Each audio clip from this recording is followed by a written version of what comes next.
লন্ডনে আসার ২ দিন পরে আমি একটা প্রবলেমে পড়েছিলাম। সেটা হচ্ছে লন্ডনে আমি এসেছি ২০১৪ সালের অক্টোবরের ১৫ তারিখে এবং এই ঘটনাটি হচ্ছে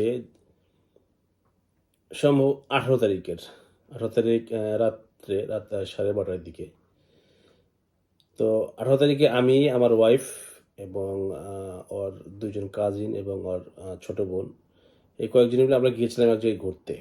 ওখান থেকে আসতে রাত প্রায় ১২:৩০ মতো বেজে যায়। তো আমরা গাড়ি নিয়ে গিয়েছিলাম। তখন তানিয়া ড্রাইভ করে।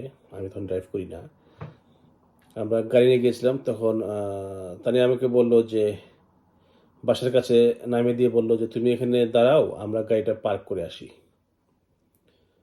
তখন আমি দেখলাম যে তখন আসলে আমি এত কিছু বুঝতাম না যে আসলে তখন আসলে আমাদের যে বাসা, ওই বাসার কাছে কোনো পার্ক ছিল না এবং ও যে পার্কিং নাই এজন্য যে গাড়ি যেকোনো জায়গায় রাখতে পারবে না, এটা আসলে আমার এই ধারণাটা আমার ছিল না।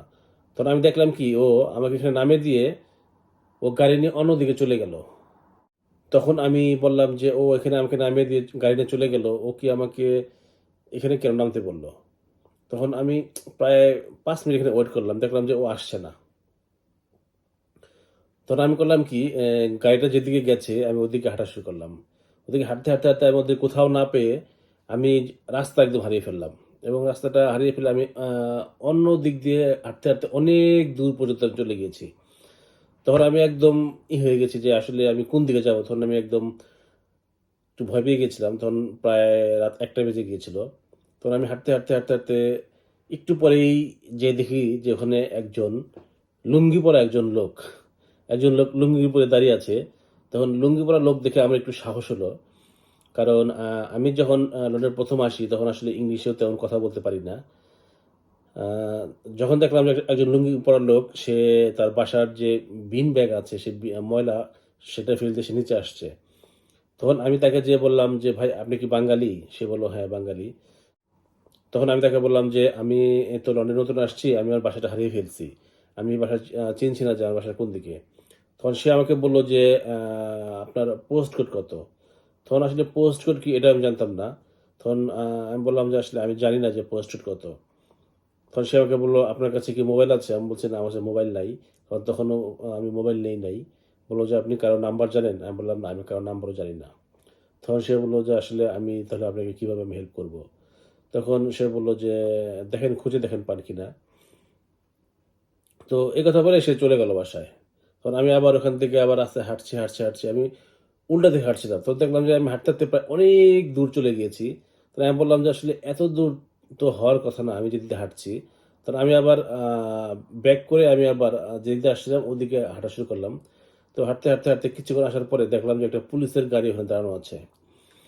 তখন আমি আসলে এত ভালো মতো ইংলিশে কথা বলতে পারি না তখন। আ যতটুকু পারি আসলে মুখ দিয়ে বের হতে চায় না। তখন আমি জাস্ট যে পুলিশকে আমি বললাম যে, "আমি আসলে আমার অ্যাড্রেসটা হারিয়ে ফেলেছি। আমি আমার বাসা খুঁজে পাচ্ছি না।" তখন পুলিশ আমাকে বলল যে, সেই একই কথা জিজ্ঞেস করল যে, "তোমার বাসার পোস্ট কোড কত? তারপর হচ্ছে তুমি কারো ফোন নাম্বার জানো কিনা?" তখন আমি বললাম যে, "না, আমি কারো ফোন নাম্বার জানি না। প্লাস আমি পোস্ট কোডও জানি না যে পোস্ট কোড কত?" তখন সে আমাকে বলল যে, "তুমি তুমি আমাদেরকে একটা ধারণা দাও যে বাসাটা কি হতে পারে? তার আশেপাশে কি আছে?" তখন আমি তাদেরকে বললাম যে, "ভাগ্য ভালো যে আমার মনে আছে যে আমাদের বাসার সামনে একটা ছোট টেস্কো ছিল।" আমি বললাম যে, আমাদের বাসার সামনে একটা ছোট টেস্কো আছে, এটা আমার মনে আছে।" তখন তারা আমাকে বলল যে, "ঠিক আছে, তুমি আমাদের গাড়িতে ওঠো।"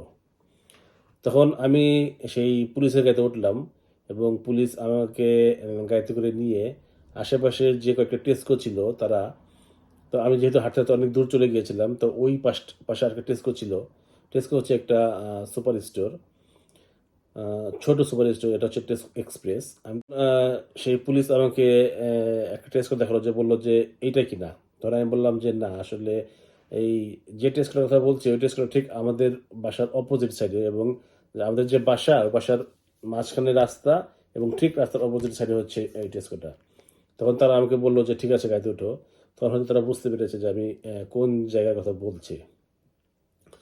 তখন তারা আমাকে আমার যে বাসা ওখানে নিয়ে আসলো। ওখানে নিয়ে আসার পরে বলল যে, "এটা কিনা?" আমি বললাম যে, "হ্যাঁ, এটাই সম্ভবত আমাদের বাসা এবং টেস্কো।" তখন সে আমাকে বলল যে, "তুমি কি তোমার ডোর নাম্বার জানো?" আমি বললাম, "না, আমি ডোর নাম্বার জানি না।"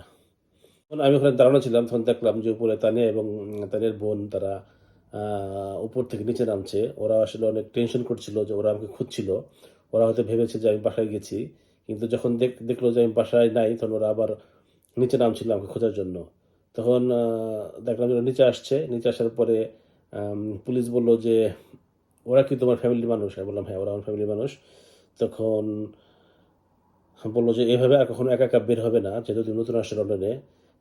সাথে অবশ্যই একটা ফোন রাখবে প্লাস যে পোস্ট কোড, এই পোস্ট কোডটা অবশ্যই মনে রাখবে। পোস্ট কোড যদি তুমি দিতে পারো তাহলে তোমাকে খুঁজে বের করতে আমাদের এত কষ্ট পেতে হতো না।"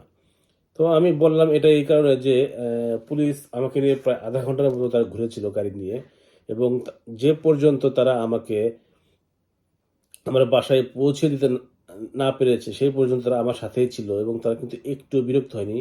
বরং তারা আমাকে আরো সাহস যোগাচ্ছিল। বলছিল যে, "তুমি ভয় পেও না। অবশ্যই আমরা তোমার বাসা খুঁজে পাবো, যেভাবেই হোক।" আর আমি চিন্তা করলাম যে এটা যদি বাংলাদেশে হতো, বাংলাদেশের পুলিশ কি আসলে এত এইভাবে আন্তরিকভাবে সাহায্য করত? হয়তো অনেক পুলিশ করত, অনেকেই করত না। এটা আসলে যার মন মানসিকতার উপরে ডিপেন্ড করে। বাংলাদেশেও যে ভালো পুলিশ নাই তা না। বাংলাদেশেও অনেক ভালো পুলিশ আছে। তবে বাংলাদেশের পুলিশের মধ্যে খারাপের সংখ্যাটা একটু বেশি। আ বাংলাদেশের মানুষ কেন জানি আসলে পুলিশের নাম শুনলেই আতঙ্কিত হয়ে ওঠে। এখানে আবার যেমন পুলিশের নাম শুনলে কেউ এতটা আতঙ্কিত হয় না। কারণ এখানে পুলিশ খুবই ফ্রেন্ডলি। তারা কখনোই মানুষের সাথে খারাপ ব্যবহার করে না। যদি প্রয়োজন না হয়। এবং প্রয়োজন ছাড়া মানুষ সাথে পুলিশ কখনোই খারাপ ব্যবহার করে না। তারা খুবই আন্তরিকভাবে কথা বলে, খুবই পোলাইটলি কথা বলে।